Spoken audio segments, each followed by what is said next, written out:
दिव्यांग उत्थान फाउंडेशन की तरफ से आज जयपुर में राष्ट्रीय दिव्यांग वैवाहिक परिचय सम्मेलन का आयोजन किया गया, जिसमें देश भर से दिव्यांग युवक युवतियों ने भाग लिया और अपना परिचय दिया।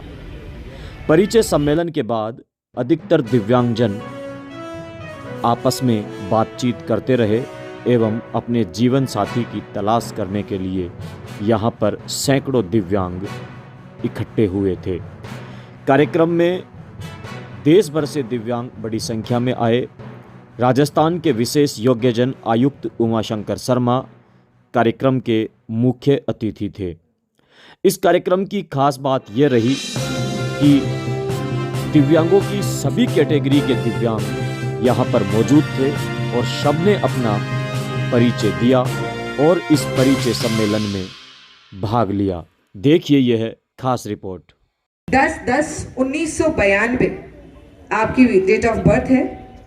आप प्रतापनगर जयपुर से हमारे बीच आए हैं और आपके आप भी HI कैटेगरी से हैं, यानी कि मूक बधिर कैटेगरी से आप आती हैं।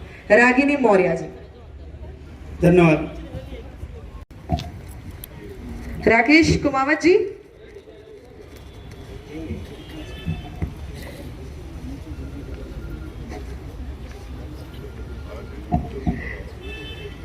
राकेश कुमावत जी तहसील जैतारण जिला पाली से हमारे बीच आए हैं और आपकी डेट ऑफ बर्थ है 4 जनवरी 1994।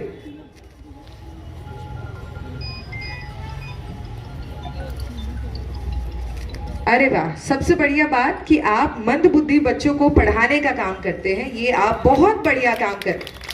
देखिए, मैंने कहा ही था कि दिव्यांग 1994 आपने बीकॉम कंप्लीट कर लिया है अपना। आप चौपासानी हाउसिंग बोर्ड जोधपुर से हमारे बीच आई हैं और आप भी डीफ एंड डम कैटेगरी से आते हैं। आपकी सिस्टर है कोमल, डेफ जी। कोमल गवरानी, दोनों सिस्टर्स हैं। आप भी चौपासानी हाउसिंग बोर्ड जोधपुर से हमारे बीच आए हैं। आप भी डेफ हैं और आपकी डेट ऑफ बर्थ है 6/3/1998। 6/3/1998। आप भी मूक बधिर कैटेगरी से हमारे बीच हैं। दीपाली कश्यप जी 89।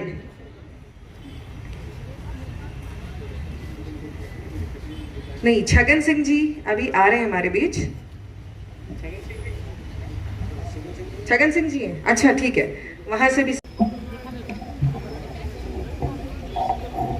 सर्वप्रथम तो मैं यहाँ पधारे सभी मेरे विशेष योग्यजन भाई बहनों को प्रणाम करूंगा, क्योंकि ये जो कार्यक्रम हमारे दिव्यांग उत्थान फाउंडेशन के द्वारा जो किया जा रहा है, उसमें भी कहीं ना कहीं आपकी प्रेरणा शक्ति है। आपकी ये प्रेरणा शक्ति आज संस्थाओं को ऐसे सामाजिक कार्य करने के लिए प्रेरित करती है कि वैवाहिक परिचय सम्मेलनों का आयोजन कर आपको अपने जीवन साथी को चुनने में अपना एक अहम योगदान दे सके। इसी क्रम में मैं हमारे हरगुण दास जी दिव्यांग उत्थान फाउंडेशन के, श्री अजय पाल सिंह जी, श्री केदार राम भाला जी, श्री सनी सेबेस्टियन वरिष्ठ पत्रकार, श्री अशोक जी शर्मा शिक्षाविद, नरेंद्र लक्खी जी प्रबंध निदेशक, उत्तम जैन जी दिव्यांग जगत से पत्रकार, आप सबका भी बहुत बहुत साधुवाद, जिन्होंने यह एक अवसर मुझे इस वैवाहिक परिचय सम्मेलन के अंदर आने का दिया। देखिए, कुछ बातें मैं यहां आप सबसे करना चाहूंगा। राजस्थान एक ऐसा राज्य है, आज हमारी अभी एंकर महोदया बता रही थी कि दिव्यांग है, कुछ दिव्य उनमें होता है। पर मैं आपको बताऊं कि राजस्थान अकेला एक ऐसा राज्य है जो दिव्यांग व्यक्तियों को विशेष योग्यजन के नाम से संबोधित करता है। हमारे माननीय मुख्यमंत्री अशोक गहलोत जी की एक सोच है कि कोई व्यक्ति निशक्त कैसे हो सकता है, वह विशेष रूप से योग्य है। और जब विशेष रूप से कोई व्यक्ति योग्य है तो राजस्थान सरकार उसे विशेष योग्यजन के नाम से पुकारती है। इसमें कहीं कोई दोहराई नहीं है। अभी मैंने जो इस मंच से एक नाम लिया, उत्तम जैन, और एक मेरे सामने मेरे साथी खड़े हैं विजय नायक, एक आगे की लाइन में ही हमारे एक साथी बैठे हैं। ये सब विशेष योग्यजन होने के बावजूद भी इन सब ने जो कार्य किए हैं और जो कर रहे हैं, ये सबके लिए प्रेरणा का स्रोत है। आज आप देखिए, पैरा खिलाड़ी पूरे विश्व में राजस्थान प्रदेश का नाम वैश्विक पटल पर स्थापित कर दिया। चाहे वह गोल्ड मेडल हो, सिल्वर हो, सभी मेडल्स के अंदर एक के बाद एक विशेष योग्यजन व्यक्तियों ने, खिलाड़ियों ने जो अवार्ड लिए, उन्होंने राजस्थान को एक अलग ही कीर्तिमान स्थापित किया है। और जब लोग कहते हैं कमी वाली बात, तो कमी कहीं नहीं है। कमी सिर्फ हमारे समाज के देखने के नजरिए में है। आज विशेष योग्यजनों ने हिमालय को भी फतेह किया है। आईएएस की भारत की सबसे, यूं कहें, उच्च कोटि की एक परीक्षा, जिसके अंदर उन्होंने कीर्तिमान स्थापित किए हैं। आरएएस हो, जुडिशियल सर्विसेज हो, या फिर आप कहें राजनीतिक रूप से भी विशेष योग्यजनों ने अपने कीर्तिमान स्थापित किए हैं। तो कहीं कोई कमी जैसी बात नहीं है। आज जब मैं जिलेवार दौरे करता हूं और विशेष योग्यजनों से मिलता हूं, तो उनका एक कथन होता है कि सर, हमारे को आप रोजगार के लिए लोन मुहैया कराइए, जिससे हम रोजगार कर दूसरों को भी रोजगार दे सकें। यह बहुत बड़ी बात है। आज विशेष योग्यजन शिक्षा की बात करते हैं। अभी हमारे प्रधानाचार्य जी ने एक बात बोली पॉलिटेक्निकल कॉलेजेस को लेकर। यह बात को इनके मन में नहीं आई जब इनके खुद के घर में इनके बच्ची थी, जिन्होंने आज बहुत तैयारी की है। इन्होंने असिस्टेंट प्रोफेसर के एग्जाम दिए हैं, साथ में ही पॉलिटेक्निकल कॉलेज के प्रधानाचार्य हैं। इन्होंने इन सब व्यवस्थाओं को देखा और कहीं ना कहीं विशेष योग्यजनों के एक बहुत बड़े समूह ने उनको यह जानकारी भी दी होगी कि पॉलिटेक्निकल कॉलेजेस के अंदर भी शिक्षा के प्रावधान किए जा सकते हैं। ऐसा तभी कहा जाता है जब किसी एक वर्ग के कुछ करने की मन में है। मैं, आपने जो सुझाव मुझे दिया है, दोबारा एक बार आप मेरे आयुक्तालय में पधारिएगा, हम बैठकर इस पर विचार करेंगे और आपके सुझाव भी मैं माननीय तक पहुंचाने की पूरी कोशिश करूंगा। राजस्थान में माननीय मुख्यमंत्री जी श्री अशोक गहलोत जी ने एक के बाद एक वो निर्णय लिए विशेष योग्यजनों के क्षेत्र में, जो मैं आपको अभी उनसे अवगत करवाता हूं, जिसके बाद आप खुद अंदाजा लगाइए कि आने वाले समय में राजस्थान विशेष योग्यजनों के रूप में, मॉडल के रूप में विकसित होगा और दुनिया आके यहां से सीखेगी कि किस प्रकार राजस्थान में काम किया गया है। जब राजस्थान के अंदर माननीय मुख्यमंत्री जी ये मानते हैं कि विशेष योग्यजन किसी भी क्षेत्र को फतेह कर सकते हैं, तो आप और हम क्यों नहीं मानते हैं? आपको और हमको भी मानना चाहिए और समाज की मुख्य धारा में अग्रणी रूप से इनकी भूमिका रहनी चाहिए। ये मैं आप सबसे इस मंच के माध्यम से निवेदन भी कर रहा हूं। आज राजस्थान में शहरी निकायों में अगर देखा जाए तो सीधे तौर पर 200 से भी अधिक विशेष योग्यजनों को पार्षदों के रूप में मनोनीत किया गया है। आज आप देखिए, जब पार्षदों के रूप में मनोनीत किया गया शहरी निकायों में, तो अपने आप में एक राजनीतिक प्रतिनिधित्व प्रदान किया गया है। आज राजनीतिक रूप से भी वे विशेष योग्यजनों के प्रतिनिधि के रूप में हर शहरी निकाय में पार्षद के रूप में आज मौजूद हैं। पैरा खिलाड़ियों की जो मैं बात कर रहा था, जिस प्रकार पैरा खिलाड़ियों ने राज्य का नाम किया, चाहे वह आदरणीय देवेंद्र झाझड़िया जी हों, चाहे वह हमारी बहन अवनी लखेरा जी हों, या सुंदर गुर्जर जी हों, शताब्दी अवस्थी जी हों, एक के बाद एक इतने खिलाड़ी हैं जिन्होंने लगातार नाम रोशन किया है। उसी दिशा में हमारे माननीय मुख्यमंत्री जी ने आज पैरा खिलाड़ियों को राजस्थान की सरकारी सेवाओं में आउट ऑफ टर्न नौकरी प्रदान की है। सीधे तौर पे पैरा खिलाड़ी आउट ऑफ टर्न नौकरी पाकर सरकारी सेवाओं में आज समाज की सेवा कर रहे हैं। और दूसरी ओर सभी पैरा खिलाड़ियों को पेंशन जैसी सुविधा भी राजस्थान सरकार ने की है।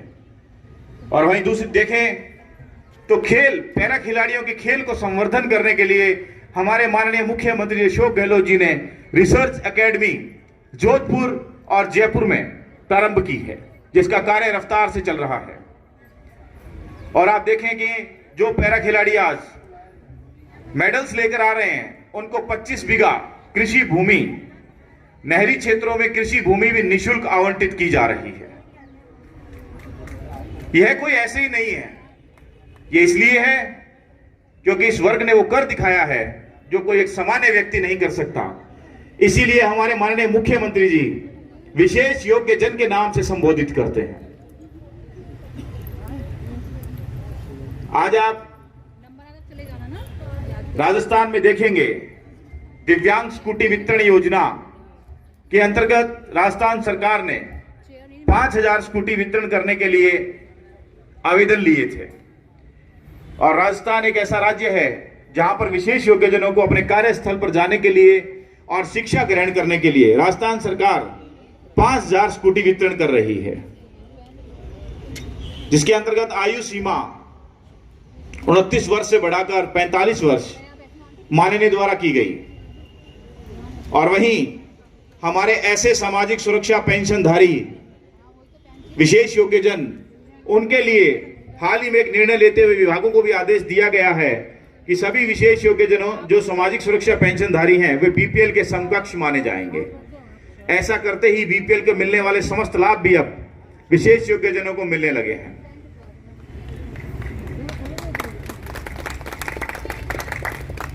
जब मैं बात करता हूं 50 यूनिट बिजली जो राजस्थान सरकार द्वारा एक माफ की गई, पर जिस वर्ग से मैं आता हूं, आयुक्तालय विशेष योग्यजन का, जो मैं वहां पर स्टेट कमिश्नर के पद पे कार्यरत हूं, तो जब मैंने इसका आकलन किया तो मुझे एक बात इसमें बड़ी अच्छी तौर पे नजर आई कि यह 50 यूनिट बिजली आज विशेष योग्यजनों के लिए बहुत ही लाभकारी सिद्ध होगी। क्योंकि जिस प्रकार से आज आप देख रहे हैं, महंगाई, आर्थिक तंगी का दौर है, उसके अंदर 50 यूनिट बिजली आज विशेष योग्यजन भाई बहनों के लिए मील का पत्थर साबित होगी। और चिरंजीवी स्वास्थ्य बीमा योजना, जब चिरंजीवी स्वास्थ्य बीमा योजना की बात करता हूं और विशेष योग्यजन भाई बहनों की तरफ देखता हूं, तो मुझे लगता है कि यह चिरंजीवी स्वास्थ्य योजना वास्तव में एक संजीवनी के रूप में है। आज 10 लाख रुपए तक का इलाज चिरंजीवी स्वास्थ्य बीमा योजना के अंदर कवर किया जाएगा। 5 लाख रुपए तक का दुर्घटना बीमा, वहीं 2000 से भी अधिक दवाइयां निःशुल्क है। आप देखिएगा, और अगर कोई बहुत ऐसा इलाज लीवर ट्रांसप्लांट, किडनी या हार्ट से संबंधित है, तो फिर चाहे उसका खर्च 10 लाख से भी अधिक हो, पूर्णतः राजस्थान सरकार उसका वहन करेगी। आप विशेष योग्यजनों के संदर्भ में जब चिरंजीवी स्वास्थ्य बीमा योजना को बैठकर सोचेंगे तो आपको समझ में आएगा कि यह कितनी बड़ी योजना है जो अपने आप में संजीवनी के रूप में काम आने वाली है। कल हम एक कार्यक्रम में थे तो माननीय मुख्यमंत्री जी ने अवगत करवाया 2600 करोड़ रुपए का इलाज राजस्थान में सभी व्यक्तियों के लिए अब तक राजस्थान सरकार चिरंजीवी स्वास्थ्य बीमा योजना के तहत कर चुकी है। और 22 लाख से भी अधिक लोगों ने चिरंजीवी स्वास्थ्य बीमा योजना का लाभ लागू होने के लेकर आज तक ले लिया है। तो आप सोचिएगा एक कितनी बड़ी योजना विशेष योग्यजनों के हितों में यह भी काम आने वाली है। अभी हाल ही में आयुक्तालय विशेष योग्यजन के अंदर हमारे द्वारा विशेष योग्यजन आयुक्त आपके द्वार माननीय मुख्यमंत्री श्री अशोक गहलोत जी की प्रेरणा से मिशन तहसील 392 हम लोगों ने 27 तारीख को प्रारंभ किया था, जिसके अंतर्गत हम स्वयं राजस्थान की प्रत्येक तहसील पे जा रहे हैं और वहां विशेष योग्यजन आयुक्त आपके द्वार मिशन तहसील 392 के अंतर्गत समस्त विशेष योग्यजन जो उस तहसील में निवास करते हैं उनसे मिलता हूं और एक दिन में हम लोग 3 तहसील कवर कर रहे हैं। उस दौरान हमारे राजस्थान सरकार प्रशासनिक अधिकारी जो है वह मौजूद रहते हैं, जैसे पेंशन जैसी सुविधाएं, परिवहन में निःशुल्क पास, रेलवे के पास प्रमाण पत्र, लोन जैसी सुविधाएं, स्कूटी वितरण को लेकर कोई समस्या आई हो और इंदिरा आवास जैसी योजनाओं के संबंध में यदि कुछ काम हो, तो जितने भी काम उनके इस प्रकार के हैं वह सब हमारे को तहसील स्तर पर सुनने को मिल रहे हैं और जिनका निस्तारण भी हम मौके पर ही कर रहे हैं। इसके लिए लगभग हमारे को 4 से 5 माह लगेंगे और इस 4 से 5 माह के अंदर हम लोग 392 तहसील खुद कवर कर रहे हैं। आप जो यहाँ आए हैं समाज सेवी, मैं आप सबसे भी एक बात कहना चाहूंगा, इस मुहिम में साथ जुड़ें ताकि राजस्थान का एक एक विशेष योग्यजन सशक्त हो सके। ये निःशक्तता की जो भावना है यह निकले और राजस्थान विशेष योग्यजनों के संबंध में एक सशक्तिकरण के रूप में, एक प्रदेश के रूप में उभरे। जो जिम्मेदारी मुझे दी गई है उसके साथ मेरा पूरा प्रयास है कि मैं न्याय कर सकूं और राजस्थान के प्रत्येक विशेष योग्यजन भाई बन के समस्याओं में उनके निराकरण का भागीदार बन सकूं। आज जो आपने वैवाहिक परिचय सम्मेलन यहां पर आयोजित किया है, इसके तहत मैं एक जानकारी आपको दूं कि जो भी ऐसी संस्थाएं ऐसे वैवाहिक परिचय सम्मेलन आयोजित करती है उनको सरकार लगभग 20,000 रुपए के आसपास प्रोत्साहन राशि भी देती है। और जो हमारी सुखद दाम्पत्य योजना है, ऐसे विशेष योग्यजन भाई बहन जो शादी विवाह के बंधन में बनते हैं, परिणय सूत्र में बनते हैं, उनको 51,000 राजस्थान सरकार द्वारा सुखद दाम्पत्य योजना के तहत दी जाती है। यदि यहाँ ऐसे कोई विशेष योग्यजन जब आज परिचय सम्मेलन के माध्यम से जुड़े तो वे इस योजना का भी लाभ लें। अंत में यही कहूंगा कि आप सबने यहाँ मुझे बुलाया और ऐसे एक शानदार कार्यक्रम के लिए मुझे भी गवाह बनने का अवसर दिया। इसके लिए आपका दिव्यांग उत्थान सेवा फाउंडेशन का बहुत बहुत धन्यवाद। और देश के अलग अलग राज्यों से जैसा कि मुझे बताया गया है कि विशेष योग्यजन पधारे हैं, आप सबके लिए भी सुखी, समृद्धशाली, वैभवशाली जीवन के लिए मैं मंगल कामना करता हूं। आपको कभी राजस्थान में कोई समस्या हो, आपके जीवन में कोई समस्या हो, तो आपका एक भाई आयुक्त के रूप में आयुक्तालय विशेष योग्यजन सिविल लाइन में ऑफिस में बैठा है। आप कभी भी याद कीजिएगा, मेरे से जो भी सहयोग होगा मैं करूंगा। और निरंतर 7 माह मुझे इस पद पे आए हुए हो गए हैं। लगभग 60,000 से भी अधिक किलोमीटर मैंने राजस्थान के तय किए हैं और 25 से भी अधिक जिलों में विशेष योग्यजनों से मिला हूं। तो आप निश्चिंत रहिएगा, आने वाले समय में कुछ ऐसे निर्णय हमारी राजस्थान सरकार विशेष योग्यजनों के क्षेत्र में लेने जा रही है। आप देखिएगा, दुनिया देखेगी हमारे राजस्थान को। और सबसे बड़ी बात राजस्थान की जो मैंने देखी इस पद पे जाने के बाद, जो विशेष योग्यजन भाई बहन मेरे से मिलते हैं वो खुद इतने सक्रिय हैं कि उन्होंने इतने सुझाव मुझे दिए कि उन सुझावों की बदौलत आज 7-8 महीनों में मुझे पूर्ण विश्वास हो गया कि मैं इस पद के साथ न्याय कर सकता हूं। तो आप सब भी जो यहाँ विराजित हैं, पधारे हैं, आप सबसे भी मैं कहूँगा, जैसा हमारे प्रधानाचार्य महोदय ने हमें सुझाव दिए, आप भी अपने सुझाव दीजिए, जिससे एक आमूल-चूल परिवर्तन हम लोग विशेष योग्यजनों के जीवन में ला सकें। और फिर कह रहा हूँ, किसी भी तरीके से किसी भी विशेष योग्यजन को आप सामाजिक रूप से भी कम ना समझें, क्योंकि जो कीर्तिमान है, आज जाकर बैठिएगा और गूगल पे सर्च कीजिएगा, तब मालूम चलेगा कि विशेष योग्यजनों ने क्या किया है। और मैं आपको बता दूं, कुछ विशेष योग्यजन भाई बहन यहाँ भी मेरे ऐसे बैठे हैं जो मेरे ऑफिस में निरंतर आते रहते हैं। हम लोग बैठ के चाय वाय भी पीते हैं, गप्पे भी मारते हैं बढ़िया, और वो जो सुझाव देते हैं वो शानदार होते हैं। और मैं भी, जब बात आती है कीर्तिमान की, आगे बढ़ने की, विशेष योग्यजनों की, तो मैं आपको बता देता हूं, 1999 में मेरा भी एक एक्सीडेंट हो गया था करंट लगने से। मैंने भी अपने पाँव को, पंजों को खोया, हाथ की उंगली को खोया, और जो दर्द मैंने सहन किया 3-4 साल, वो मेरे आत्मा में बसा हुआ है। मुझे पता है कि क्या झेलना पड़ता है जीवन के अंदर। तो जब एक विशेष योग्यजन, सभी विशेष योग्यजनों की दुआओं से माननीय मुख्यमंत्री अशोक गहलोत जी ने